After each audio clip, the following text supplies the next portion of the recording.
Este programa é livre para todos os públicos.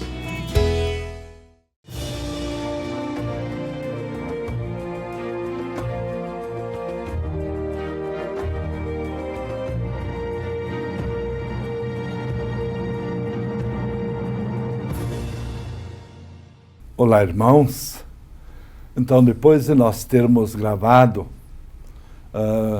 vários programas sobre a história da Igreja do Brasil e feito esses capítulos sobre a Igreja do Brasil, especialmente no tempo do Brasil Colônia e do Brasil Império, nós concluímos na última vez.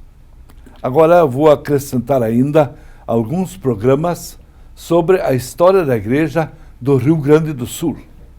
Sei porque eu sou aqui do Rio Grande do Sul, e o nosso povo também mora aqui no Rio Grande do Sul, e grande parte desse povo nunca ouviu falar numa história da Igreja do Brasil, especificamente do Rio Grande do Sul.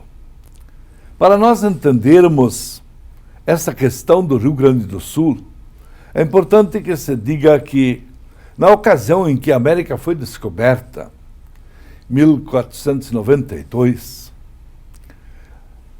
repetidamente, aquela caravana de Colombo chega na América Central com dinheiro investido pela Espanha e encontra aquela terra.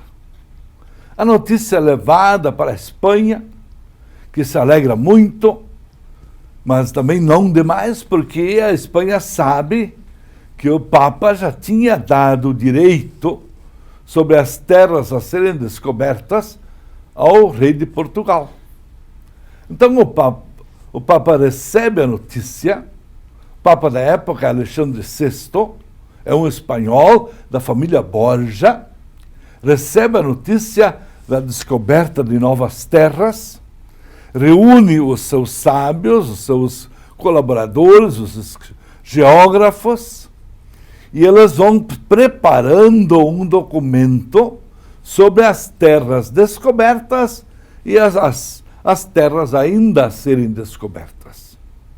E isto foi feito e foi assinado em início de junho de 1494, foi assinado o Tratado de Tordesilhas. Pelo Tratado de Tordesilhas, o Papa pensava dar esse novo mundo todo para a Espanha, mas aceitou as condições colocadas que 370 milhas marítimas a oeste de Cabo Verde ficaria para Portugal. Até lá vai o direito de Portugal. Mas, além das 370 milhas, tudo seria da Espanha. Então, como sabem, este traçado de Tordesilhas, esta linha de Tordesilhas, no Brasil, passaria por uma linha imaginária de Belém a Laguna, em Santa Catarina. Pertenceria a Portugal somente a costa brasileira, até mais ou menos a metade do Brasil. Todo o Rio Grande do Sul ficaria para a Espanha. Ficava do outro lado do do traçado de Tordesilhas. Então, em cima disso, a Espanha foi governando. E Portugal também. Vocês sabem que Portugal, depois que Cabral descobriu o Brasil, ele não tinha tanto entusiasmo pelo Brasil, porque na época Portugal estava completamente envolvido com o comércio das Índias. Porque Vasco da Gama, em 98, descobriu o caminho marítimo para as Índias. E Portugal passou a ser o verdadeiro centro comercial da Europa, onde todas as especiarias trazidas para o Oriente eram vendidas e comercializadas com os diferentes países da Europa. Portugal não se interessou muito pelo Brasil e deixou o Brasil como que lá a um compasso de espera. Espanha tinha interesse em transformar toda a terra recém-descoberta numa nova Espanha. E a Espanha era muito mais ágil em ocupar a terra e, sobretudo, em povoá-la. Tanto que no Paraguai, os jesuítas já estavam desde 1680. Aliás, 1580. Tanto que em 1610, 1620, eles já atravessaram o rio Uruguai e vieram para o lado de cá. Isto é, para a região que hoje é do Rio Grande do Sul. Em 1626, vieram os jesuítas para iniciar o trabalho das reduções e criaram as primeiras reduções. Então, estas reduções jesuíticas foram se formando, se estabelecendo na nossa região missioneira. E em 1628, tivemos ali o massacre dos 3 jesuítas martirizados, Roque González, Afonso Rodrigues e João del Castillo.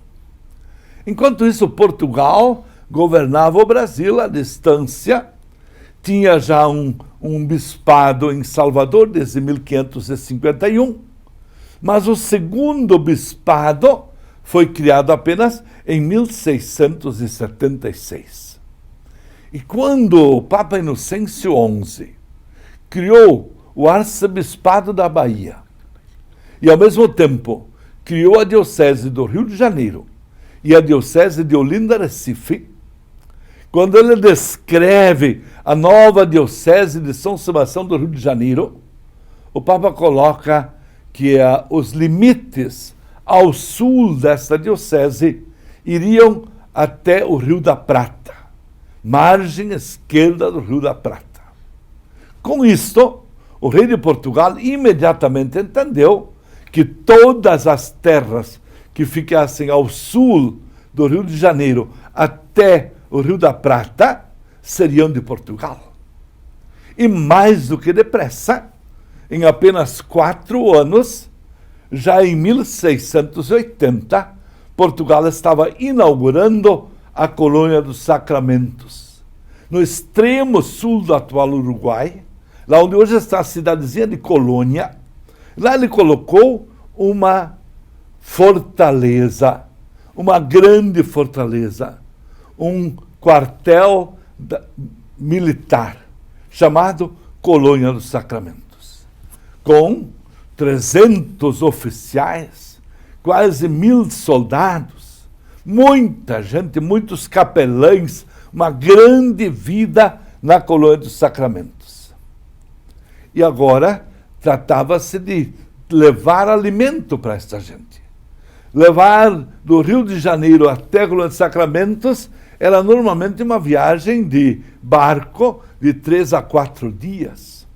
Então, para poder levar carne, natura, tudo, eles começaram a produzir essa carne no meio do caminho.